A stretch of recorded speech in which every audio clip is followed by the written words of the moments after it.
Mabenta na ho ang mansanas at iba pang prutas sa Divisoria. Kadalasang inihahanda rin itong panghimaga sa Noche Buena. Narito po ang report ni Mav Gonzalez.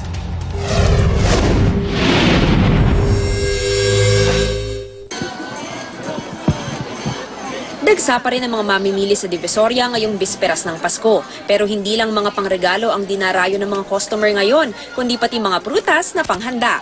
Mabenta raw ang mga mansanas, pero pa konti-konti lang ang kuha ng mga namimili. Medyo mahina ngayon, compare nung mga naunang taon talaga. Mas konti lang yung nabibenta namin. Pero okay naman yung bentahan. Mga namimili ngayon, gano'ng karami binibili na? Kilo-kilo ba o tingi-tingi? Puro half. Puro half kilo sila kung mamili ngayon. Unlike before na per box halos ang namimili sa akin. Medyo mataas po yung mga imported. Tumaas po, hindi katulad ng nakaraan, hindi katulad ng mga local, medyo mababa. Iba hindi pa namimili ngayon eh. Baka bukas pa sigurado maraming tao.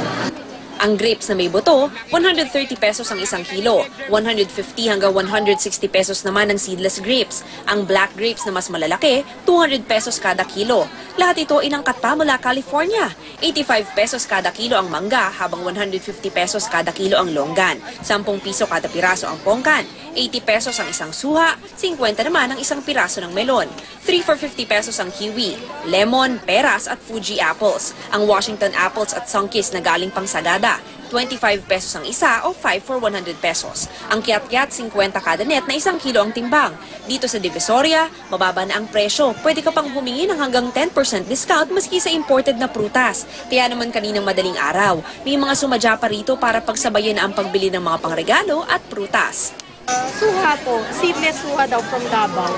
O, di ba? Para sa mother ko, para wala nang buto, diretso na kakainin. Bakit naman po dito po kayo sa Divisoria pinamili? O, medyo malapit-lapit sa amin. Tsaka ito na lang bukas ng madaling araw. Most of the time, ang mall is closed. Alam 12, di ba? Para sa unang balita, Mav Gonzalez reporting.